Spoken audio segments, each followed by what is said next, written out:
Imagine your chest tightening, your heart pounding like a drum, and a sudden, overwhelming fear taking over, seemingly out of nowhere. Panic attacks can feel like life-threatening emergencies, but they stem from a condition that's both complex and treatable. Why do they happen? What's happening in the brain? And how can we regain control? Stay tuned, because today we're exploring the phenomenon of panic disorders. Welcome to Precooked Psychology, where science and storytelling meet to unpack the mysteries of the human mind. We simplify complex psychological concepts, delivering them pre-cooked for easy understanding. In this episode, we'll take a deep dive into panic disorders, what they are, how they work, and the tools science offers to overcome them.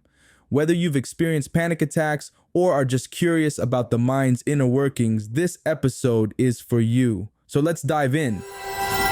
A panic attack is like a false alarm, a sudden surge of fear and physical symptoms, like chest pain, dizziness, or shortness of breath. It often feels like an imminent threat, but there's no real danger. Panic disorder occurs when these episodes happen frequently and unexpectedly, creating a cycle of fear about the attacks themselves. Dr. Andrea Wilson, a clinical psychologist specializing in anxiety disorders, explains, "A panic attack begins in the brain's alarm system, particularly the amygdala. It misinterprets a neutral or mild stimulus, like a racing heart, as a major threat. This sets off a chain reaction, triggering adrenaline and the fight-or-flight response. It's not dangerous, but it can feel terrifying." Panic attacks can be divided into two main forms. Some are tied to specific triggers, like being in a crowded space, driving, or flying. These are known as expected panic attacks. For example, someone with a fear of enclosed spaces might have an attack in an elevator or a subway car.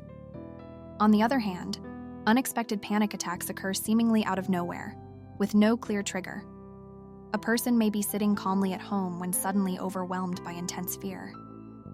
For some, these attacks are linked to situations such as traffic jams, social settings, or medical environments like hospitals. For others, they appear randomly, creating an even greater sense of unpredictability and dread. Both patterns can lead to avoidance behaviors, as people try to prevent another attack. Did you know that panic disorder doesn't just affect a small subset of people? It's a global issue. In the UK, around 13% of adults experience panic attacks at some point in their lives. In France, studies suggest that approximately 6% of adults suffer from panic disorder annually, with a slightly higher prevalence among women. Meanwhile, in the US, the numbers show that 2 to 3% of the adult population experiences panic disorder each year. Across all three countries, stigma remains a barrier to seeking help, even though effective treatments are widely available. Panic disorder has no single cause. Genetics play a role, with studies showing that it can run in families. Stressful life events, like losing a loved one or experiencing trauma, can also act as triggers. And brain chemistry matters too. Imbalances in neurotransmitters like serotonin and GABA may increase vulnerability. Dr. Caleb Hunter, a neuroscientist, adds, "The key to understanding panic disorder lies in the brain's learning process. The first attack can condition the brain to associate neutral situations, like being in a grocery store, with danger. Over time, this creates a fear loop that's difficult to break without intervention." The good news? Panic disorder is highly treatable. Cognitive behavioral therapy, or CBT, is considered the gold standard.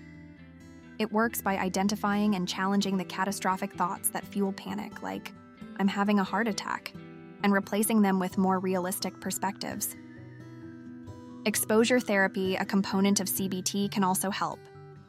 By gradually facing the feared situations, individuals retrain their brains to recognize that these scenarios aren't dangerous. For some, medication like SSRIs, selective serotonin reuptake inhibitors, or benzodiazepines may be prescribed to manage symptoms. Mindfulness techniques, such as deep breathing and grounding exercises, can also help individuals stay present and regain control during an attack. Dr. Wilson emphasizes the importance of seeking professional help. Many people try to tough it out alone, but therapy can make a world of difference. Panic disorder is treatable, and recovery is absolutely possible. Panic disorder may feel overwhelming, but it doesn't have to define your life. By understanding the science behind it and exploring tools like therapy and mindfulness, you can take back control. As we wrap up today's episode, remember this. Even when fear strikes without warning, you have the power to respond with resilience. Take it one step at a time. Progress often begins with the smallest steps. That's all for today's episode of Precooked Psychology. If you found this episode helpful, don't forget to subscribe, share, and leave a review. Together, we're keeping the conversation about mental health alive. Until next time, take care of your mind. It's your greatest tool. Yo, it's Precooked Psychology. Here to delve anxiety disorders. Let's explore the self. CBT and happiness. The science is clear.